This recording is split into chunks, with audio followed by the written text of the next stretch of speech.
Surat Paulus dari 1 Korintus pasal 15 ayat 58. Demikianlah firman Tuhan. Karena itu, saudara-saudaraku yang kekasih, berdirilah teguh, jangan goyah, dan giatlah selalu dalam pekerjaan Tuhan. Sebab kamu tahu bahwa dalam persekutuan dengan Tuhan, jerih payamu tidak sia-sia. Berbahagia kita yang menyimpan firman Tuhan ini, mengertinya dan melakukan setiap hari. Di dalam pasal 15 untuk surat Paulus kepada jemaat di Korintus, ini merupakan apologetika, pembelaan iman. Karena ada pada waktu itu orang-orang yang tidak percaya tentang kebangkitan dari antara orang mati. Ya, memang kita menerima pembelajaran dari Alkitab bahwa ada orang yang dihidupkan kembali di zaman nabi-nabi, Nabi Elia, Nabi Elisa. Dan ada juga di masa pelayanan para rasul, orang-orang yang dihidupkan kembali. Rasul Paulus dan Rasul Petrus pernah menghidupkan kembali orang yang sudah meninggal.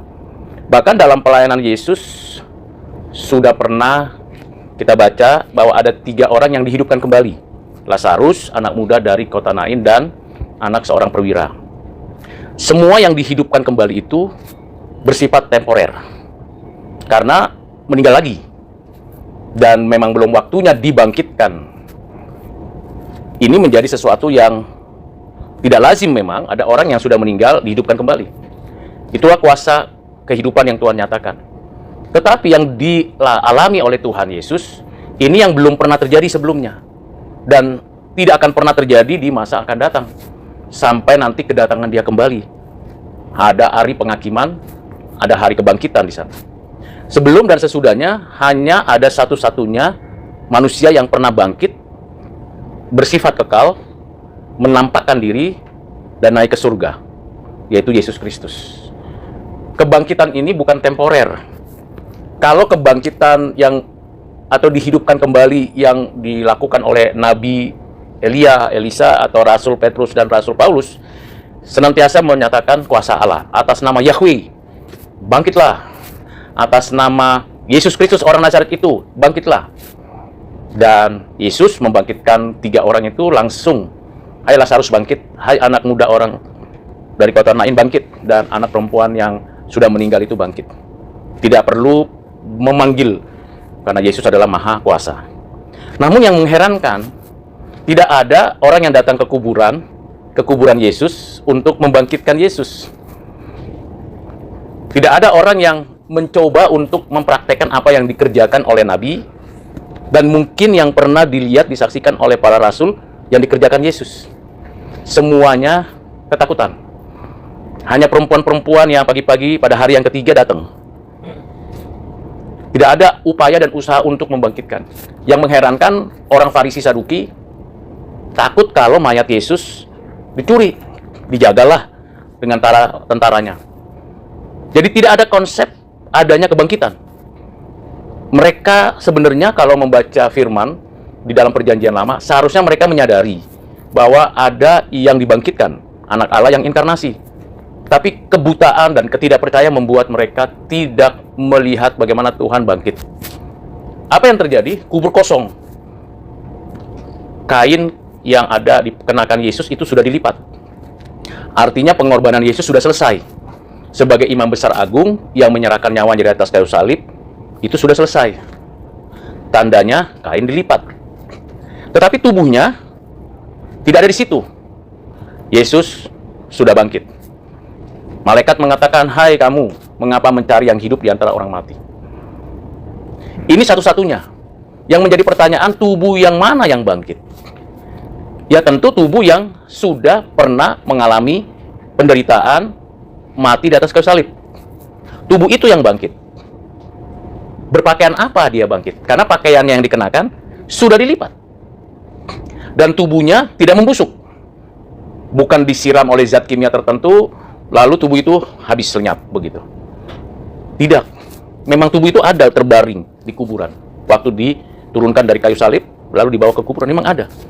Dan tidak ada orang yang bisa menggulingkan itu selain kekuatannya cukup besar. Yang kedua, juga ada orang-orang yang menjadi keamanan di tempat itu.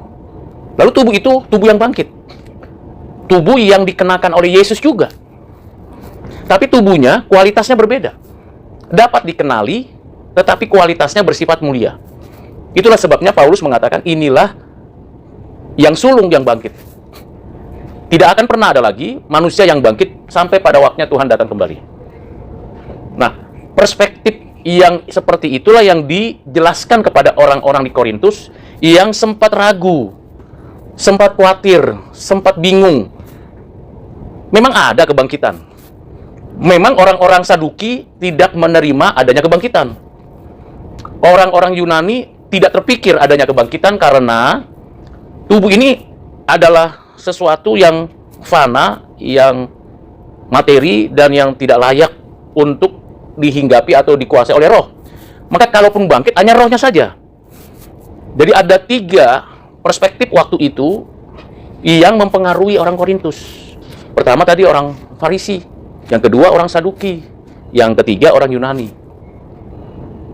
Lalu beberapa teolog juga menafsirkan bahwa itu bukan kebangkitan yang bersifat kasat mata. Tetapi dalam berita Injil, setelah kebangkitan Yesus pada hari yang ketiga, memang mula-mula perempuan-perempuan itu tidak mengenal. Tetapi setelah dijelaskan, perempuan-perempuan itu akhirnya menyadari, ini Tuhan. Diberitakanlah kepada para rasul. Demikian juga seperti 2 orang yang berjalan ke Emmaus. Awal-awalnya tidak menyadari. Tetapi setelah dia hadir dalam keadaan dia bangkit dengan tubuh yang jelas dapat disaksikan dengan mata sendiri, memang tubuh kemuliaan. Nantinya dia menyatakan diri beberapa kali kepada murid-muridnya dan bahkan kepada 500 orang sekaligus. Ini menggambarkan bahwa tubuh kebangkitan adalah real, bukan sesuatu yang diimajinasikan, dihayalkan. Sehingga dalam perspektif yang disampaikan Paulus ini kepada jemaat Korintus, untuk memberikan pertama jaminan bahwa setelah meninggal kita tidak hanya mengenakan roh saja, kita akan mengenakan tubuh, tapi tubuhnya kualitasnya mulia. Yang kedua, untuk memberikan pengharapan bahwa setiap orang yang ada di dalam Kristus akan hidup kembali, akan seperti Kristus kembali, karena seperti Kristuslah kebangkitan itu. Nantinya kita, waktu pada hari kebangkitan, di hari kedatangan Tuhan, kita pun akan mengenakan tubuh yang profilnya sama dengan kita sendiri, tapi mulia, tapi agung. Nah, ini yang disampaikan oleh Rasul Paulus sebagai apologetikanya kepada jemaat Korintus. Karena jemaat itu multi culture dan juga pengaruh terhadap kepercayaan mereka. Setelah panjang lebar menjelaskannya sampai 57 ayat di dalam pasal 15, lalu Rasul Paulus memberikan simpulan. Simpulan itulah yang kita baca hari ini. Apa itu? Karena itu maksudnya itunya itu yang sudah saya jelaskan tadi. Silakan Ibu Bapak baca ayat 1-nya sampai ayat 57-nya. Saudara-saudara yang kekasih, karena di dalam Kristus kita adalah brother and sister. Yang sulung itu hanya Yesus Kristus. Dan semuanya levelnya sama, brother and sister. Sekalipun Paulus pendiri gereja Korintus, sekalipun Paulus orang yang memiliki otoritas sebagai rasul, tapi dia menyapa jemaat sebagai brother and sister, saudara-saudara. Ini untuk menggambarkan adanya persekutuan, kesatuan di dalam Kristus, dan persekutuan itu terus perlu dibentuk, diperlengkapi, dan terus dipertahankan. Saudara-saudara yang kekasih di dalam Kristus, berdirilah teguh, jangan goyah dan giatlah selalu dalam pekerjaan Tuhan. Ada 3 kata yang penting dengan tanda seru. Pertama, berdiri teguh. Kalau bangunan fondasinya kuat, sekalipun ada gempa vulkanik atau tektonik, bangunan itu akan memiliki daya tahan yang cukup untuk tidak membuat bangunan itu hancur.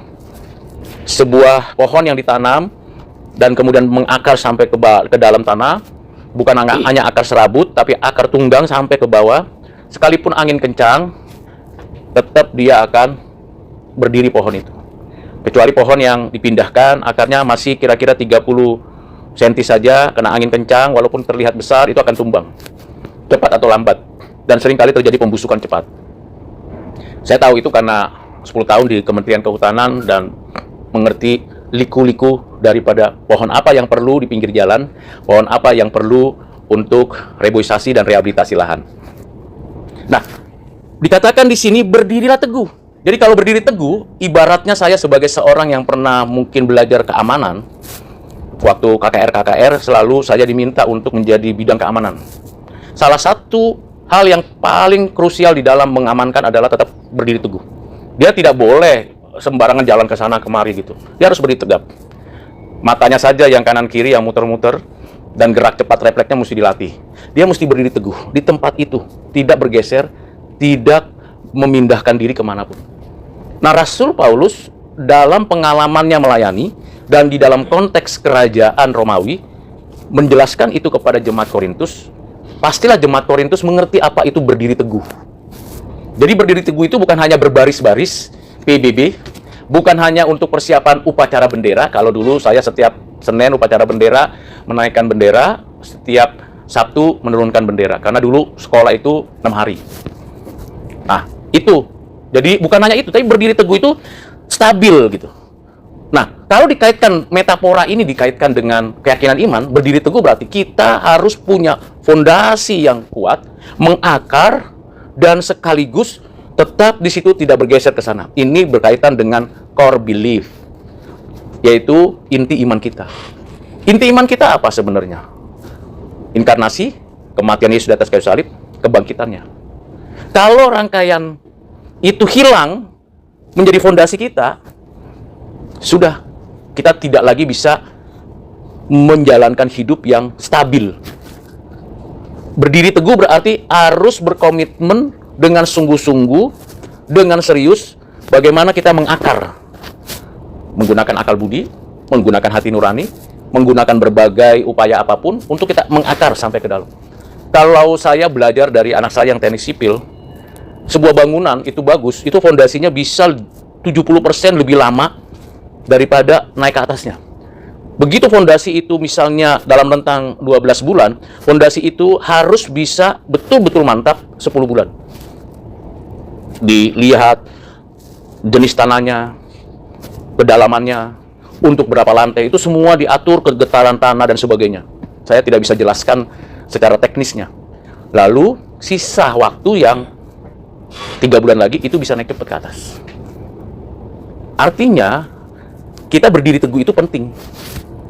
Di dalam kelas-kelas sekolah minggu, di dalam kelas-kelas katekisasi, sebenarnya itu penanaman iman kita mendalam. Jadi bukan akar serabut atau bukan bangunan yang asal berdiri saja, tancap ke dalam.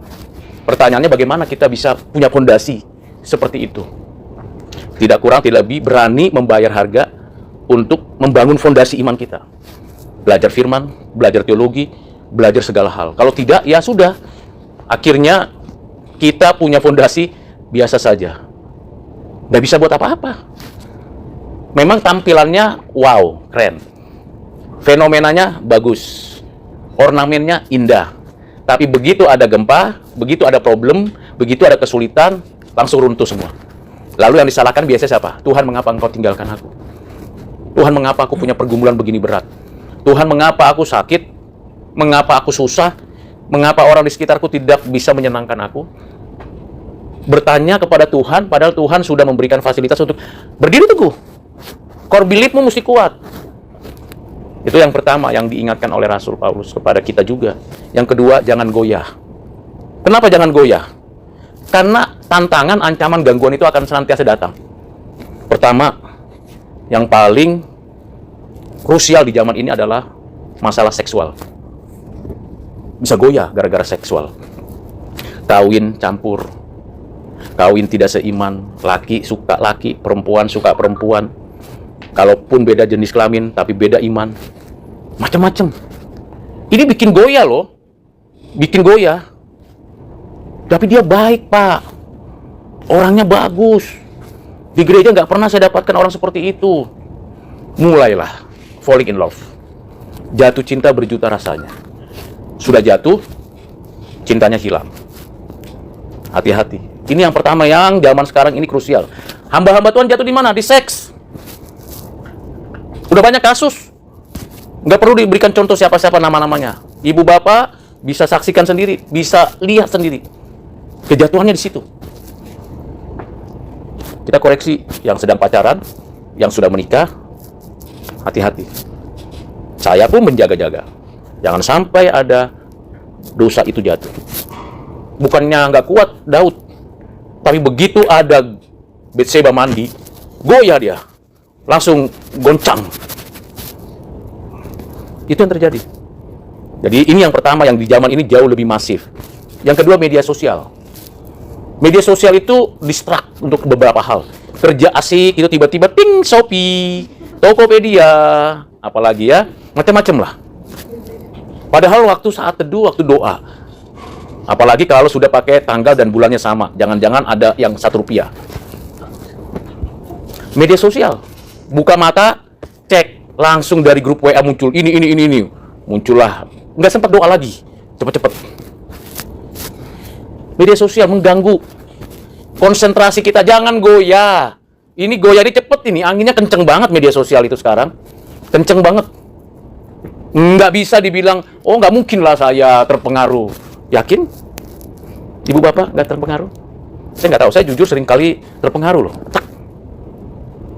Cepet-cepet apa yang mesti dipanggil? Apa scroll dulu, scroll. Enggak. Jari mesti dilatih rem. Jari, jangan dulu. Tutup. Maka saya kalau ke kelas, nggak mau bawa handphone, nggak mau. Pasti akan muncul itu berbagai macam informasi. Yang nggak kita minta pun muncul. Apalagi sekarang di settingnya macam-macam di dalam handphone kita yang baru. Kita mesti hati-hati. Sudah default di handphone yang baru itu ada settingan-settingan. Media sosial.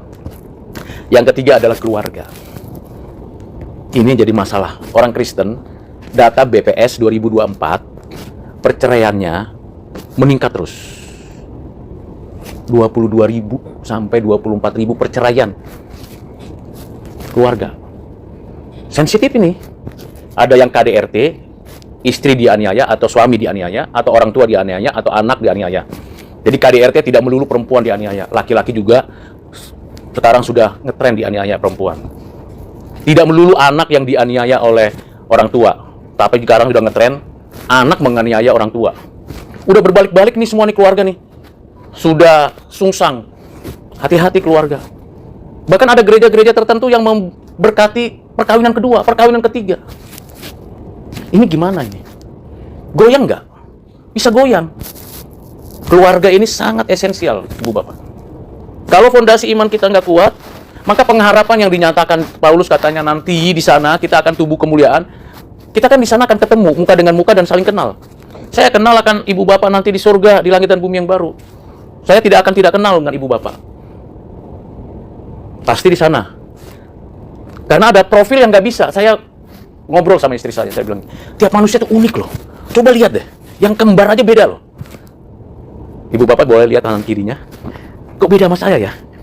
Beda loh. Beda. Sama-sama manusia ya, unik kan? Berapa manusia di dunia ini? 8 miliar lebih. Itu beda-beda Ibu Bapak. Amazing nggak tuh? Amazing loh. Saya bilang, oh iya ya. Saya bilang unik loh, Ma. Jangan pikir, coba lihat yang kur gitu. Ada yang kur aja. Coba lihat. Ada satu orang yang paling unik di situ. Pakai kaos kaki. Pakai sepatu kayak sepatu perempuan itu. Sepatu apa nih? Yang bukan sepatu perempuan, yang khusus perempuan. Tapi dia pakai kaos kaki. Kenapa pakai kaos kaki? Yang lainnya sepatunya jadi sesama, dia pakai kaos kaki. Saya bilang, mungkin kedinginan dan sebagainya. Tapi itu unik, saya bilang. Kita tuh unik. Nanti ketemu di langit dan bumi yang baru, lebih unik lagi. Nggak ada yang sama. Kita saling mengenal. Nanti saya kenal sama Bu Catherine. Bu Kristi, Bu Christine. Nanti saya kenal dia. Ini yang pernah pimpin lagu pujian. Ingat. Tapi kalau goyang kita dalam keluarga kita berapa? Ada papa, ada mama, ada adik, ada kakak, ada anak, ada istri. Sampai sana kita cari-cari. Kok nggak ada ya yang ini ya? Kemana ya? Kemana ya? Kok bisa nggak ada ya? Ini Ibu Bapak hutang Injil itu di rumah dulu. Gak usah jauh-jauh lah. Bikin mission trip jauh-jauh. Papa, mama, kakak, adik, keluarga gimana? Coba goyah loh. Bikin goyah itu keluarga. Udahlah, nggak usah menikah dengan si Polan itu. Kenapa? Ini mama nih yang kasih masukan. Kalau mama biasanya lebih interaktif, kreatif, proaktif. Enggak, Ma. Datang papanya, ya sudahlah, biarin aja. Macam-macam. Nggak usah kerja di situ.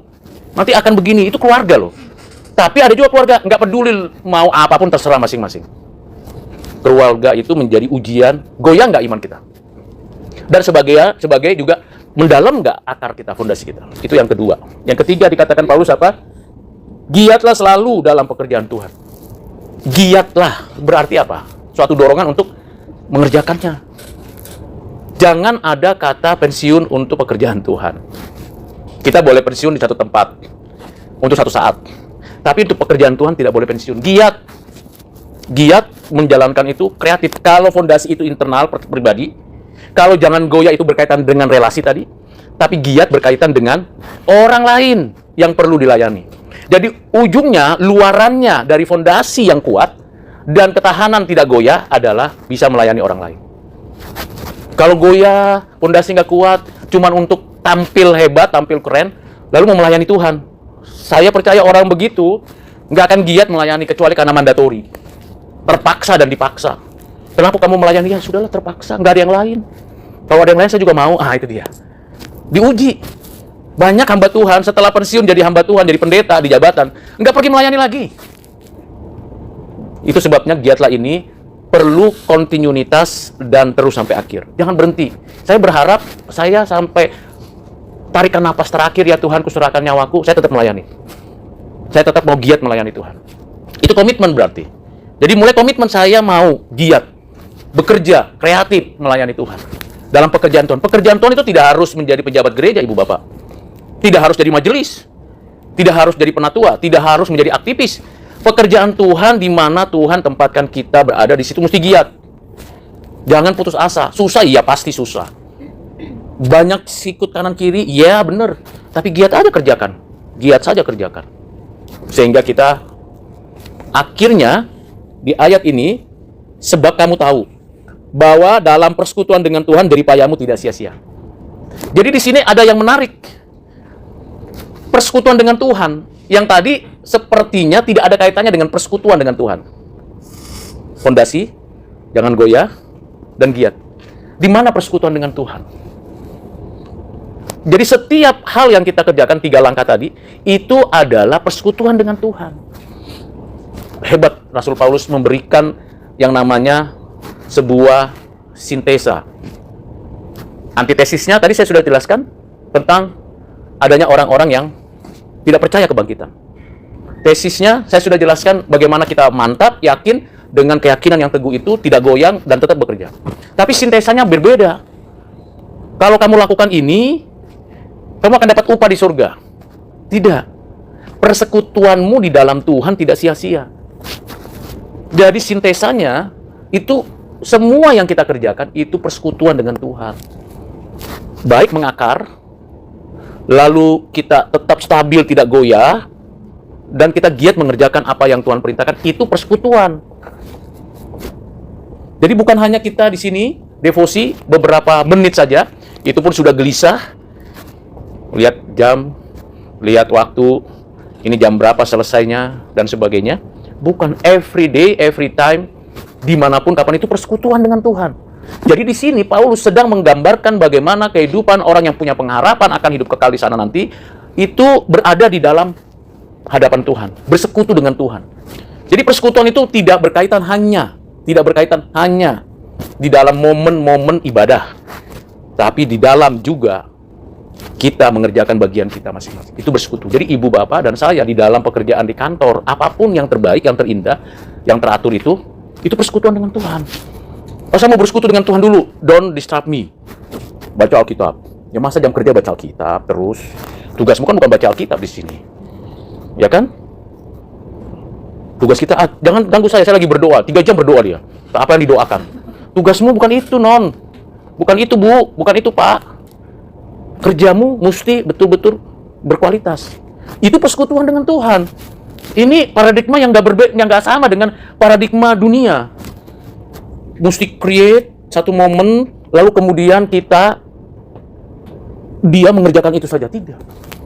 Menanam cabai pun persekutuan dengan Tuhan, Ibu Bapak. Menggoreng tahu pun ibu-ibu, itu persekutuan dengan Tuhan. Jerih payahmu tidak sia-sia. Kenapa?